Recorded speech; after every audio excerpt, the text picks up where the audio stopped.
Shalom saudaraku sekalian, selamat berjumpa kembali di Bible Study Online CK7. Bapak Ibu saudara Tuhan, hari ini kita akan melanjutkan pembahasan dari Kitab Yesaya pasal 19 mengenai ucapan ilahi atau hukuman Tuhan terhadap Mesir.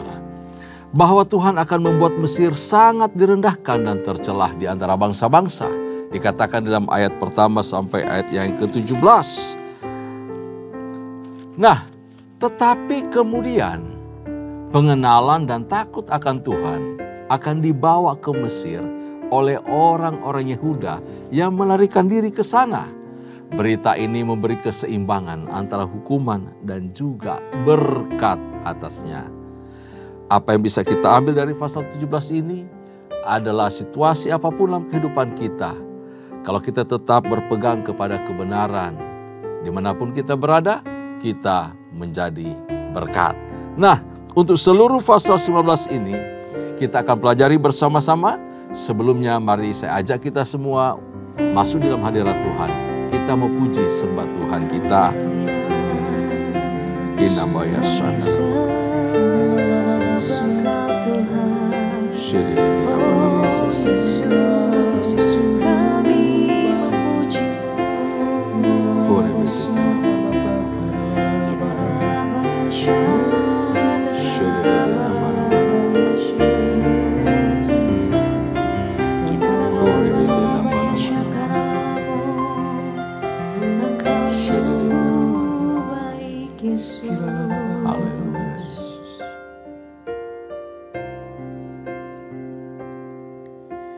Yesus, kau sungguh baik.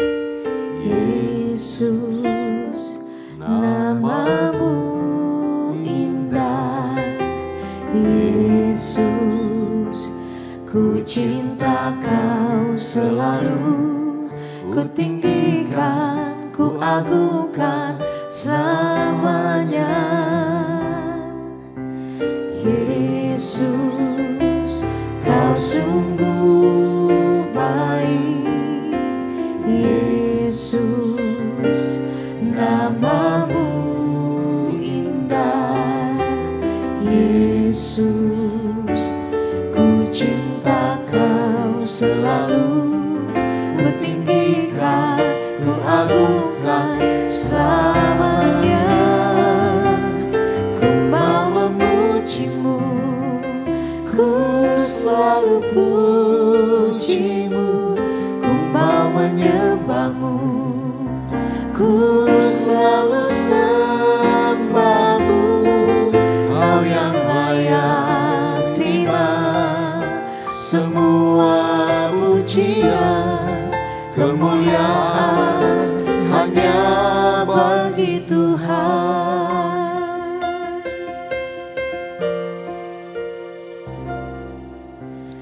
Yesus, kau sungguh baik. Yesus, namamu indah. Yesus, ku cinta kau selalu. Ku tinggikan, ku agungkan selamanya. Yesus, kau sungguh baik. Yesus, namamu indah. Yesus, ku cinta kau selalu. Ku tinggikan, ku agungkan selamanya. Ku mau memujimu, ku selalu pujimu. Ku mau menyembahmu, ku selalu sembahmu. Kau yang layak terima semua pujian, kemuliaan hanya bagi Tuhan. Ku mau memujimu, ku selalu puji.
ku memujimu, Engkau Allahku. Mulutku kan selalu pujimu, dan angkat tangan sembahmu, tinggikan namamu, Yesus, kemuliaan bagimu.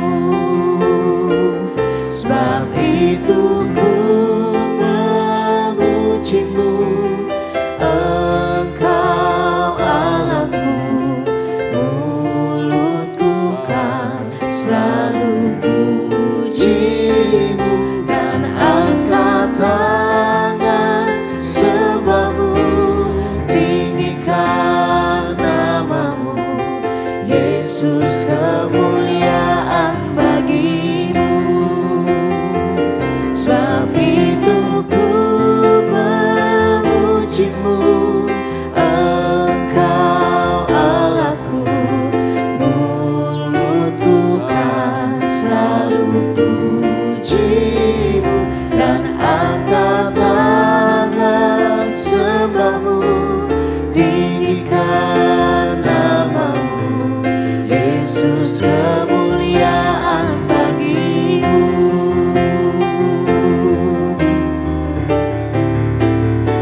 Sebab itu ku memujimu, Engkau Allahku. Mulutku kan selalu pujimu, dan angkat tangan sembahmu, tinggikan namamu, Yesus, kemuliaan bagimu. Yesus, kemuliaan bagimu. Yesus, kemuliaan bagimu.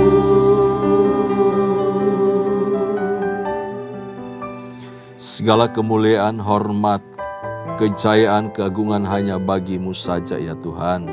Terima kasih untuk hadir-Mu di tengah-tengah kami, ketika kami belajar, ketika kami membaca, merenungkan firman-Mu, dan Roh Kudus memampukan kami untuk kami sanggup melakukan firman-Mu siang dan malam. Terpuji nama-Mu ya Tuhan, beri kami hikmat pengertian baru setiap kali kami membaca dan merenungkan firman-Mu, sehingga kami dibaharui dari waktu ke waktu, semakin kami mengenal apa yang benar di dalam Kristus Tuhan kami, mengenal kebenaran, mengenal Kristus Tuhan kami. Terpuji nama-Mu ya Tuhan, dalam nama Yesus kami bersyukur, kami berdoa. Haleluya. Amin. Puji Tuhan. Yesaya pasalnya yang ke-19 dengan judul ucapan ilahi terhadap Mesir. Di buku Alkitab saya halaman 1085. Alkitab terjemahan baru 2 ya, halaman 1085. Kalau terjemahan baru pertama itu mungkin lebih bawa jumlahnya ya, sekitar 1060 atau lebih. Baik, saya akan bacakan bagian pertama dari pasal 19 ini, yaitu ayat pertama sampai ayatnya yang ke-17. Ayat pertama sampai ayat ke-17 saya akan pandu kita. Demikian firman Tuhan, ucapan ilahi terhadap Mesir. Lihat, Tuhan mengendarai awan yang cepat dan datang ke Mesir. Berhala-berhala Mesir gemetar di hadapannya dan hati orang Mesir menjadi ciut. Aku akan menggerakkan orang Mesir melawan orang Mesir, supaya mereka berperang, setiap orang melawan saudaranya dan setiap orang melawan temannya, kota melawan kota, kerajaan melawan kerajaan. Semangat orang Mesir akan hilang dan rancangannya akan kukacaukan. Mereka akan meminta petunjuk kepada berhala dan tukang jampi, kepada arwah dan roh peramal. Aku akan menyerahkan orang Mesir ke dalam tangan seorang tuan yang kejam, dan seorang raja yang bengis akan memerintah mereka. Demikian firman Tuhan, Tuhan semesta alam. Air dari sungai Nil akan habis dan sungai itu akan menjadi kering kerontang atau tohor. Terusan-terusannya akan berbau busuk dan anak-anak sungai Mesir akan menjadi dangkal dan kering. Gelagah dan teberau akan menjadi layu.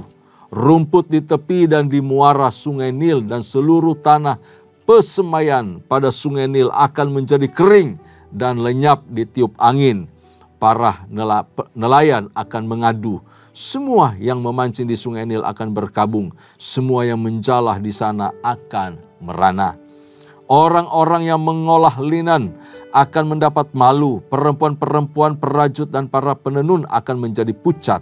Penenun-penenun itu akan remuk hatinya. Segala pekerja upahan akan bersedih hati. Para pembesar Zoan, orang-orang bodoh belaka. Para penasehat Firaun yang paling bijaksana memberi nasihat yang dungu. Bagaimanakah kamu dapat berkata kepada Firaun, aku ini keturunan orang-orang bijaksana, keturunan raja-raja zaman purbakala? Di manakah orang-orang bijaksanamu? Biarlah mereka mengumumkan kepadamu serta memberitahukan apa yang diputuskan Tuhan semesta alam tentang Mesir. Para pembesar Zoan bertindak tolol. Para pembesar Memphis sudah terpedaya. Para pemuka suku-suku mereka telah memusingkan Mesir. Tuhan telah meramu roh kekacauan di antara mereka yang memusingkan Mesir dalam segala usahanya seperti orang mabuk yang pusing waktu muntah-muntah. Tidak ada usaha Mesir yang akan berhasil yang dilakukan oleh kepala dan kaki tangannya, oleh pangkal dan rantingnya. Pada waktu itu orang-orang Mesir akan seperti perempuan. Mereka akan gemetar dan terkejut terhadap tangan Tuhan semesta alam yang diacungkannya kepada mereka. Maka tanah Yehuda akan menjadi kegemparan bagi orang Mesir. Setiap kali orang menyebutnya di hadapan mereka, mereka akan gentar karena keputusan yang diambil Tuhan semesta alam melawan mereka. Ayat pertama sampai ayat yang ke-17 bicara mengenai hukuman bagi Mesir. Mesir adalah negara adidaya pada masa itu, negara yang sangat kuat. Dan tentu dia sudah menaklukkan negara-negara di sekitarnya juga termasuk Filistin dan kota-kotanya ditaklukkan oleh Mesir. Nah, Mesir juga menjadi tempat perlindungan karena kemegahan, kekuatan pasukannya. Jadi Mesir menjadi tempat perlindungan bagi bangsa-bangsa yang ada di sekitar Mesir. Lalu beberapa negara melakukan perjanjian damai bersama-sama. Mereka saling menyerahkan diri untuk berlindung di bawah Mesir. Ada hubungan bilateral, ada hubungan kerjasama. Lebih kepada bangsa Yehuda, Mesir itu tempat berlindung dan menjadi sumber pertolongan ketika mereka mengalami kesulitan.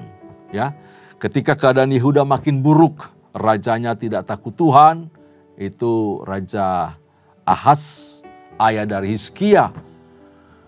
Itu raja jahat, anaknya Hizkia raja yang baik. Tapi pada zaman Raja Ahaz ini, maka banyak orang Yehuda yang pindah atau mengungsi ke Mesir. Apalagi di masa zaman Hizkia, kerajaan sebelah utara direbut tahun 722. Israel utara ditaklukkan oleh Asyur, sehingga bangsa-bangsa di sekitarnya menjadi takut, menjadi gentar. Karena itu banyak dari suku Yehuda yang berlindung ke Mesir. Termasuk zamannya Raja Hizkia juga mengadakan persepakatan dengan Raja Mesir. Bapak Ibu sekalian Tuhan, ketika ancaman makin nyata, situasi makin buruk yang datang dari Asyur, mereka cari pertolongan ke Mesir. Ini orang Yehuda. Bangsa-bangsa di sekitar juga melakukan hal yang sama oleh karena kepanikan tersebut. Nah, di dalam situasi seperti ini, bangsa-bangsa berusaha untuk mencari perlindungan, pertolongan, tetapi Tuhan mencela mereka. Kenapa? Mereka mencari pertolongan yang sia-sia. Ternyata Mesir itu pembohong. Mesir ini berpura-pura untuk melindungi, tetapi dia mau menguasai rupanya. Karenanya itu Nabi Yesaya mencela keputusan Raja Yehuda yang bersekutu dan bergantung kepada Mesir untuk keamanan. Alih-alih berlindung kepada Tuhan, mereka malah memutuskan diri untuk melakukan hubungan kerjasama dengan Mesir. Akibatnya Mesir itu juga menjadi sombong. Di balik ada motif yang tersembunyi di belakangnya, yaitu untuk menaklukkan bangsa-bangsa di sekitarnya juga, seperti yang dilakukannya kepada Filistin. Nah, ini adalah suatu kejahatan di mata Tuhan, Bapak Ibu Tuhan. Dan untuk mencegah hal ini terus terjadi, Tuhan harus mau permalukan Mesir. Tuhan harus bicara kepada Mesir dan mempermalukan mereka. Mesir yang menjadi andalan, Mesir yang menjadi kebanggaan, serta dewa-dewanya akan dipermalukan oleh Tuhan. Nah, tidak ada musuh yang muncul sebagai ancaman bagi Mesir karena cukup jauh jaraknya antara Asyur, dia harus naik ke atas ke Haran, ke wilayah Turki lalu turun kemari. Dia harus melewati daerah-daerah Tirus, lalu daerah pesisir, ya, ke wilayah Israel utara dan kemudian selatan, tembus baru bisa di ujungnya Mesir. Karenanya itu Yehuda cukup ketakutan karena sebelah utara sudah ditawan ke Asyur. Nah, Tuhan datang dikatakan tadi di atas awan dengan cepat untuk menjatuhkan hukuman atas Mesir. Dan berhala-berhala yang menjadi sembahan orang Mesir. Berhala-berhala Mesir ya ada Isis, ya, Dewi Alam, dan ada Dewi Sihir, ya, Isis. Ada juga Osiris, itu adalah dewa dunia bawah, dewa alam maut. Ini merupakan lambang kematian dan kebangkitan. Juga siklus banjir yang memberi kesuburan bagi Mesir, itu Osiris. Juga ada nama dewa yang namanya Apis, yaitu lembu atau dewa kesuburan. Semua berhala itu akan gemetar di hadapan Tuhan dan tidak bisa menolong para penyembahnya. Tidak bisa menolong Fir'aun, tidak bisa menolong orang Mesir. Apalagi orang-orang yang akan datang bernaung di bawahnya. Dan Mesir akan menjadi malu dikatakan tadi. Hati mereka ciut, semangat mereka hilang, kekacauan dan perselisihan di antara mereka terjadi. Karena itu dikatakan tadi akan perang satu dengan yang lain. Di antara Mesir akan tumbuh kisruhan, kekacauan. Orang Mesir akan melawan orang Mesir. Supaya mereka berperang, setiap orang melawan saudaranya. Dan setiap orang melawan temannya. Kota melawan kota, kerajaan melawan kerajaan. Tuhan mengangkat Fir'aun yang bengis kemudiannya untuk menjadi raja atas Mesir. Para penasihat-penasihat, orang-orang bijaksana dari Mesir menjadi bodoh tadi dikatakannya. Menjadi dungu semua. Bahkan dikatakan tolol. Semua penasihat-penasihat yang gak ada guna. Tuhan buat malu Mesir. Tuhan bikin Mesir mabuk dalam kekacauan. Semua upaya-upaya mereka lakukan menjadi gagal. Ya, seperti perempuan yang gemetar di hadapan Tuhan. Seperti seorang yang layu loyo, seperti bulu yang terkulai di hadapan Tuhan. Saudaraku, Mesir adalah negara yang sangat kuat, negara adidaya pada masa tersebut. Tetapi Mesir tidak luput dari hukuman Tuhan. Bahkan dikatakan tadi, Sungai Nil pun sebagai sumber kehidupan bagi Mesir mendapat hukuman dari Tuhan. Itu Sungai Nil lebih dulu, ya, kena dihajar oleh Tuhan. Sumber kehidupan dari bangsa Mesir yaitu Sungai Nil. Orang Mesir sangat mendewakan Sungai Nil. Antara Mesir dan Sungai Nil tak bisa dipisahkan satu dengan lain karena betapa bergantungnya orang Mesir kepada Sungai Nil. Seorang ahli sejarah atau sejarawan Yunani kuno pada abad 5 dan 6 yaitu Herodotus mengatakan begini, bahwa Mesir itu adalah hadiah dari Sungai Nil. Itu kata Herodotus. Mesir adalah sungai dari Nil. Karena apa? Mesir ada. Mesir bisa subur karena adanya Sungai Nil. Artinya, jika tidak ada Sungai Nil, maka tidak ada Mesir. Itu adalah Gambaran dari kebergantungan Mesir kepada sungai Nil. Seolah-olah hanya sungai Nil saja yang bisa berikan kehidupan kepada Mesir. Makanya mereka itu menyembah dewa-dewa dari sungai Nil dan tumbuh kesombongan, tidak takut akan Tuhan. Bahkan mereka punya niat jahat kepada bangsa-bangsa yang berlindung kepadanya. Sebab itu di ayat yang kelima, hukuman itu diberikan kepada sungai Nil yang berdampak kemudian kepada para nelayan. Di ayat 7, 8, lalu ayat 9. Berdampak kepada para nelayan, berdampak kepada orang-orang penenun kain. Semua mereka terdampak akibat rusaknya sungai Nil yang diandalkan itu. Apa yang Mesir andalkan, apa yang Mesir banggakan, itulah yang Tuhan ambil, Tuhan rampas. Dibuat kering kerontang. Kalau dibuat kering kerontang sedemikian rupa, pertanyaannya, di mana dewa Osiris, dewa Mesir? Di mana dewa itu? Ternyata dikalahkan oleh kuasa Tuhan. Tidak bikin Mesir punya air baik. Semua anak-anak sungai menjadi tohor, menjadi dangkal. Berbau busuk, banyak ikan-ikan mati. Lumpur yang keluar berbau busuk. Apa yang kita andalkan, yang kita dewakan, itulah yang Tuhan ambil dari kehidupan kita. Supaya apa? Kita belajar untuk tidak mengandalkan hidup pada yang fana, pada apa yang ada di sekitar kita, pada segala sesuatu yang bersifat sementara. Tapi kita belajar untuk mengandalkan Tuhan. Amin. Bapak Ibu saudara Tuhan, mungkin pekerjaan kita adalah sungai Nil kita. Atau karir kita, kekuatan kita, nama kita, kehormatan kita, koneksi keahlian, kesehatan kita, siapapun. Itu bisa menjadi andalan kita, kebanggaan kita. Dan kita menggantungkan seluruh hidup kita padanya. Anak kita yang berprestasi bisa menjadi andalan kita. Selalu kita banggakan.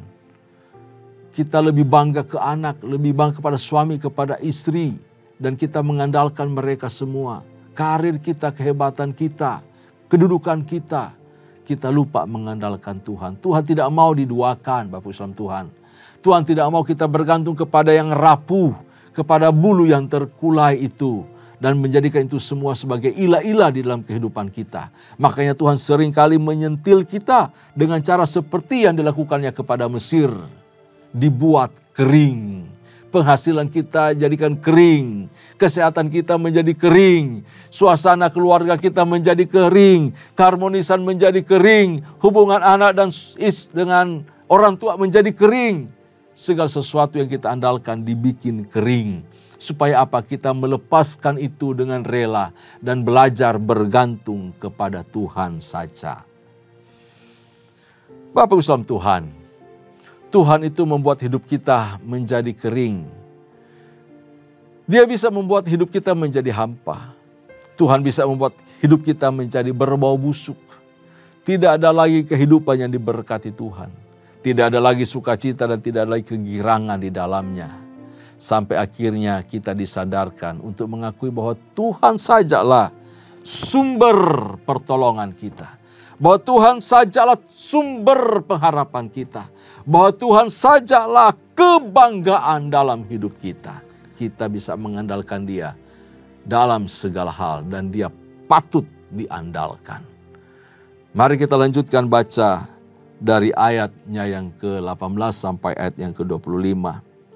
Pada waktu itu akan ada 5 kota di tanah Mesir yang berbicara bahasa Kanaan dan yang bersumpah setia kepada Tuhan semesta alam.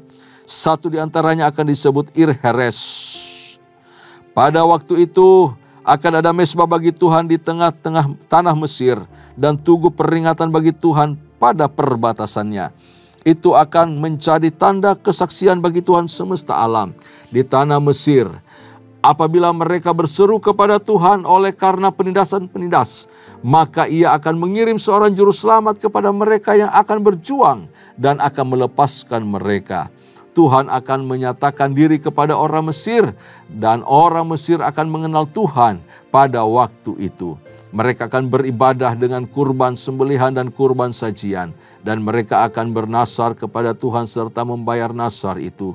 Tuhan akan menghajar orang Mesir, akan menghajar dan menyembuhkan mereka, akan berbalik kepada Tuhan, dan Ia akan mengabulkan doa mereka serta menyembuhkan mereka.